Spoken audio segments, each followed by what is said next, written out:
बिस्मिल्लाहिर्रहमानिर्रहीम। अस्सलाम वालेकुम। इन्फो टीवी में आपको खुश आमदीद। आज 17 अक्टूबर 2025 बरोज़ जुम्मतुल मुबारक। सऊदी अरब की शाम तक की अहम तरीन खबरों के साथ मैं हूँ वसीम। अगर आप भी सऊदी अरब के गैर मुल्की हैं तो आप इन्फो टीवी को सब्सक्राइब कर लें, घंटी के निशान को दबा दें। आज के न्यूज़ बुलेटिन को मुकम्मल देखिएगा। शुरू करते हैं पहली खबर के साथ। 2030 तक खेलों के मुकाबले से मुतवक्के आमदनी 80 अरब रियाल तक पहुँच जाएगी। सऊदी अरब की जो वजारत खेल है उन्होंने कहा है कि सऊदी अरब में मुतवक्की आमदनी तेज़ी से दुनिया के नुमाया तरीन स्पोर्ट टूरिज्म मरकज़ में सऊदी अरब अपनी हैसियत मजबूत कर रहा है। सबक वेबसाइट के मुताबिक 2030 तक इस शोबे की आमदनी 100 अरब रियाल से भी तजावुज़ कर जाएगी। इसके अलावा जो है मशरक़ वस्ता की कंपनी PwC उन्होंने एक ताज़ा तरीन रिपोर्ट जारी की है जिसका उन्वान है GCC की स्पोर्ट्स उमंगों को देर पा सियाहती असर में तब्दील करना और खलीजी ममालिक अब आलमी स्पोर्ट्स टूरिज्म मार्केट जिसकी मालियत तकरीबन $2 ट्रिलियन अमेरिकी डॉलर तक पहुँचने का इम्कान है उसमें नुमाया हिस्सा हासिल करने के लिए तैयार है। और रिपोर्ट के मुताबिक नुमाया पेशरफ्त एक हिमागीर विजन है जो सियाहत और खेल को यकजा करता है। अदाद-ओ-शुमार से जाहिर होता है कि स्पोर्ट्स टूरिज्म फिलवक़्त आलमी सियाहती अखराजात का तकरीबन 10% है, जबकि इसमें सालाना जो तरक्की है वो शरह जो है 17.5% मुतवक्के है। सोशल मीडिया पर दूसरों की तशहीर करना काबिल सज़ा जुर्म है। सऊदी पब्लिक प्रोसिक्यूशन ने कहा है कि सऊदी अरब में जो क्राइम है उसमें कानून में लोगों के पर्सनल लाइफ के तहफ़्फ़ुज़ हकूक़ की पासदारी जो है वो की जाती है। सबक वेबसाइट के मुताबिक पब्लिक प्रोसिक्यूशन ने कहा कि लोगों की जो पर्सनल लाइफ है उसको पब्लिक करना, उसको एडवर्टाइज़ करना किसी तौर पर भी काबिल कबूल नहीं है। इदारे ने कहा साइबर क्राइम कानून के तयशुदा और वाज़ेह असूलों की किसी भी के ज़रिए से खिलाफ वर्जी करना काबिल सज़ा जुर्म है। पब्लिक प्रोसिक्यूशन ने कहा कि सोशल मीडिया के किसी भी ज़रिए में दूसरों की इजाज़त के बगैर उनकी तस्वीर या वीडियो बनाना, उनकी तशहीर करना, उनकी बदनामी का बायस बनना या उन्हें किसी भी तरह का नुकसान पहुँचाना साइबर क्राइम में शामिल है। इसके मुर्तकिब अफराद को कानूनी मुआख़ज़े का सामना करना पड़ेगा जैसे कि साइबर क्राइम में कानून में लिखा गया है। वाज़ेह रहे कानून के मुताबिक तशहीर करने पर 1 साल कैद और 5 लाख रियाल का जुर्माना हो सकता है। मदीना रीजन में फॉल्कनरी की रवायत जो नस्ल दर नस्ल मुंतकिल हो रही है। जज़ीरा नुमा अरब की सकाफत में फॉल्कनरी और फाल्कन के ज़रिए शिकार की रवायत ओहदे कदीम से चली आ रही है। फॉल्कनरी ख़ास तौर पर मदीना मुनव्वरा रीजन के मुस्तनद विरसे की एक नुमाया शनाख्त है। अहले मदीना इस मुस्तनद रवायत को नस्लों से न सिर्फ इसको बरकरार रखे हुए हैं बल्कि इसको अपनी सकाफती और समाजी शनाख्त भी बनाए हैं। सऊदी खबरसां एजेंसी SPA के मुताबिक अहले अरब में फॉल्कनरी का फ़न ओहदे कदीम से राइज है जो सहराई ज़िंदगी से मरबूत है। बादिया नशीन ओहदे रफ्ता में शिकार के इस तरीके पर अमल पैरा थे। उसके बाद सऊदी अरब ने इसे एक बाकायदा शनाख्त दी। मदीना मुनव्वरा रीजन के मुख्तलिफ कमिश्नरियों में फॉल्कनरी के मुतअद्दिद सेंटर्स मौजूद हैं। ख़ास तौर पर शुमाली और मशरकी इलाकों के रहायशी इस फ़न में महारत रखते हैं। गैस नेटवर्क की तोसी पर 60 अरब डॉलर से ज़्यादा की सरमायाकारी की। सऊदी वज़ीर ख़ज़ाना मोहम्मद अल जज़ान ने टैक्सों में इजाफे या मालियाती जो कफ़ायशारी है उसका रास्ता इख्तियार करने के बजाय स्ट्रेटजिक प्रोडक्टिव इन्वेस्टमेंट के लिए सऊदी अरब के अज़म का अदा किया। अरब न्यूज़ और अखबार 24 के मुताबिक मोहम्मद अल जज़ान IMF और आलमी बैंक के सालाना इजलास के दौरान एक मुबाहिसे से खिताब कर रहे थे। सऊदी अरब ने सरमायाकारी और रोज़गार के मौके पैदा करने वाले स्ट्रेटजिक पैदावारी प्रोग्राम को फंड्स की फराहमी के लिए जो है वो कर दिया है।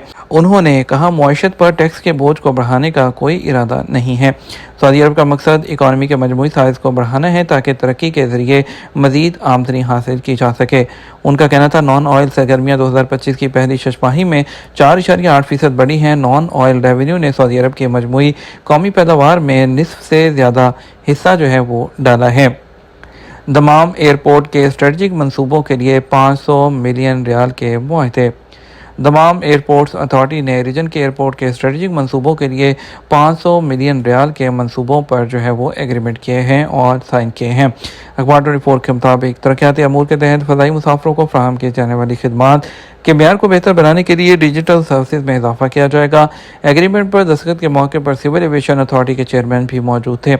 तरक्याती अमूर में एयरपोर्ट के इंफ्रास्ट्रक्चर को बेहतर बनाने और फराहम की जाने वाली फ़नी सर्विसेज में इजाफा भी शामिल है। रमज़ान की आमद करीब जो है पहला रोज़ा कब होगा। फल्कियाती हिसाब के मुताबिक नए हिजरी साल 1447 में माह रमज़ान मुबारक का आगाज़ जुमेरात 19 फरवरी 2026 को मुतवक्के है।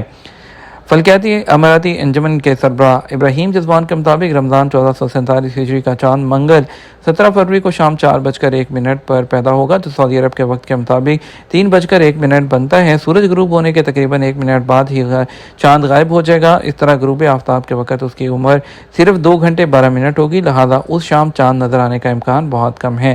انہوں نے بتایا اسی بنیاد پر جمعرات 19 فروری رمضان المبارک کا پہلا دن ہوگا، جبکہ عید الفطر یعنی شوال 1447 ہجری کا آغاز جمعہ 20 مارچ 2026 کو متوقع ہے۔ سعودی عرب میں سیاحتی شعبے کی سعودیائزیشن کے لیے نئی پالیسی کا اعلان کر دیا گیا۔ سعودی عرب نے مملکت میں سیاحت کے شعبے کو مقامی بنانے کے لیے نئی پالیسیز کو متعارف کروایا ہے۔ سعودی خبررساں ایجنسی ایس پی کے مطابق سیاحت کے وزیر احمد الخطیب نے ملازمین کی رجسٹریشن اور سعودیائزیشن کے حوالے سے نئی پالیسیز کی منظوری دی ہے، اور ایس پی کے مطابق وزارت کی جانب سے جاری ضوابط میں کہا گیا ہے کہ سیاحت اور میزبانی کی تمام سہولتوں پر لازم کر دیا گیا ہے کہ کام کے اوقات میں ان جگہوں پر کوئی نہ کوئی سعودی شہری ریسیپشن پر موجود ہو۔ سیاحت کی سہولتیں فراہم کرنے والوں کو کام کے آغاز سے پہلے تمام ملازمین کو ہیومن ریسورس اور سماجی ترقی کی وزارت کے ساتھ رجسٹر کرانا ہوگا۔ ملازمین کے معاہدے جن میں عارضی یا جز وقتی معاہدے شامل ہیں آئندہ سے اجیر یا دوسرے منظور شدہ پلیٹ فارمز کے ذریعے ڈاکومنٹری شکل میں لانا لازمی ہوگا۔ اور اس کے علاوہ ان کا کہنا تھا کہ ٹورزم سے متعلق وہ سہولتیں جہاں مختلف شعبوں کی ایک سے زیادہ لائسنس شدہ برانچز ہوں گی، انہیں ملازمین کا اندراج سیاحت کے لائسنس کے تحت الگ برانچز کے مطابق کرانا ہوگا۔ مختلف ملازمتوں کو جہاں سعودی شہریوں کو کام کرنے کی فوقیت ہوگی، آؤٹ سورس کرنے یا سعودی عرب سے باہر کام منتقل کرنے پر پابندی ہوگی۔ اگر کسی کام کو آؤٹ سورس کرانا ہو تو اس کے لیے ضروری ہے کہ انہی اداروں کی خدمات حاصل کی جائیں جو وزارت سیاحت اور افرادی قوت میں رجسٹر ہوں گی۔ دبئی گلوبل ولیج کے 30ویں سیزن کا آغاز ہو گیا، رنگا رنگ پریڈ اور آتش بازی۔ دبئی گلوبل ولیج کے 30ویں سیزن کا آغاز ہو گیا، رنگا رنگ تقریبات وہ منعقد ہوئی۔ نئے پویلین کے ساتھ جو دروازے ہیں وہ وزٹرز کے لیے کھول دیے گئے، اور افتتاحی تقریب میں رنگا رنگ parade, wing suit, sky drive, drone show, آتش بازی کا شاندار مظاہرہ وہ وہاں پر کیا گیا ہے۔ اور اس کے علاوہ اس سال کی جو تھیم ہے اے مور ونڈرفل ورلڈ کے نام سے شروع کی گئی ہے۔ یہ سیزن وزٹر کو دنیا بھر کی ثقافتوں کے امتزاج سے بھرپور تجربہ فراہم کرے گا۔ گلوبل ولیج دنیا کے اہم کلچرل پارک میں سے ایک ہے۔ یہ تاریخ کا سب سے بڑا ایونٹ ہے جو 90 دن سے زیادہ ثقافتوں کی میزبانی وہ کر رہا ہے۔ تبوک بارڈر گارڈ نے ایک شخص کو بغیر اجازت کے مچھلی کا شکار کرنے پر گرفتار کر لیا۔ تبوک کے علاقے حقل میں بارڈر گارڈ کے ساحلی گشت نے ایک شہری کو سعودی عرب کے سمندری علاقوں میں سمندری سرگرمیوں میں مصروف افراد کے لیے حفاظتی ضوابط کی خلاف ورزی کرنے پر گرفتار کر لیا۔ وہ بغیر اجازت کے مچھلیاں پکڑ رہا تھا۔ پکڑی گئی مچھلیاں قبضے سے برآمد کر لی گئی ہیں۔ متعلقہ حکام کے ساتھ مل کر اس کے خلاف قانونی کارروائی کر لی گئی۔ یہ تھا ہمارا اب تک کا نیوز بلیٹن۔ مزید اور اہم خبروں کے لیے ہمارا شام 12 بجے کا نیوز بلیٹن دیکھ سکتے ہیں۔ اس کے ساتھ ہم آپ سے اجازت چاہیں گے، ویڈیو کو لائک اور شیئر کرنا مت بھولیے گا۔ آپ کے قیمتی وقت کا شکریہ، اپنا خیال رکھیے گا۔